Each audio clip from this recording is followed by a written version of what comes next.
नमस्कार, स्वागत है आप सभी का मेरे इस मोटिवेशन वीडियो चैनल के ऊपर। आज मैं आपसे एक सवाल करती हूँ। आप में से कितने लोग ऐसे हैं जो बोलते हैं कि वो काम करना नहीं चाहते थे, लेकिन हमारा ना मन करने लग गया। हालांकि हमें वो काम नहीं करना, लेकिन हमारा मन हमारे वश में नहीं था, इसलिए हमने वो काम कर दिया।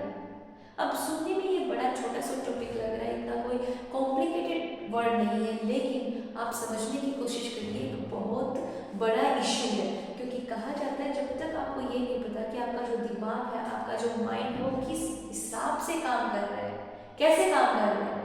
और मैं इस वीडियो के अंदर बात कर रही हूँ आपके साथ मन, माइंड, यानी कि जो हमारे कंट्रोल में होना चाहिए, जो कि नहीं है।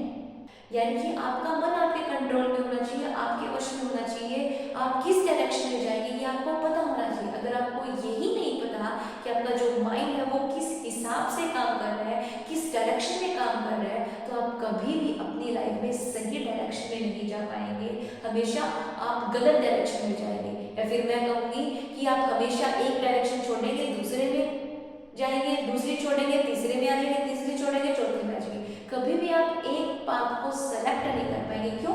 क्योंकि आपको यही नहीं पता कि आपका जो दिमाग है वो किस हिसाब से काम कर रहा है। उदाहरण के लिए आप समझिए कि जैसे कि रथ, युद्ध होते थे, उनमें रथ होते थे जिसके साथ चार चार घोड़े जुड़े होते थे, और उन चार घोड़ों की जो लगाम है वो एक इंसान के हाथ में होती थी।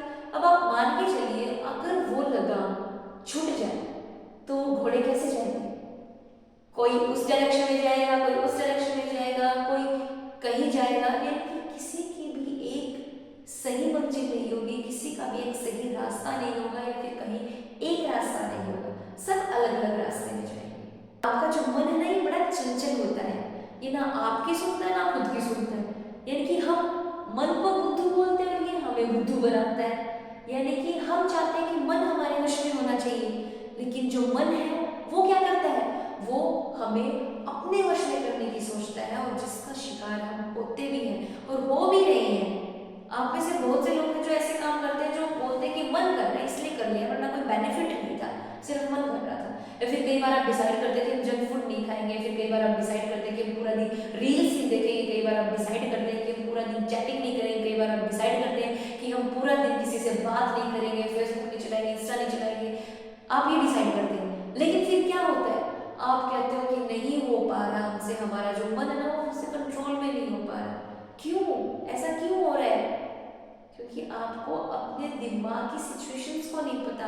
और ये समझने की जरूरत है। ये समझोगे कब? जब आप अपने आप से खाली समय में थोड़ी सी क्वेश्चनिंग पुट करोगे, अपने आप से पूछोगे और कोशिश करोगे, क्योंकि इतना आसान भी नहीं है, लेकिन इतना मुश्किल भी नहीं है कि आप इसे कर ना सके।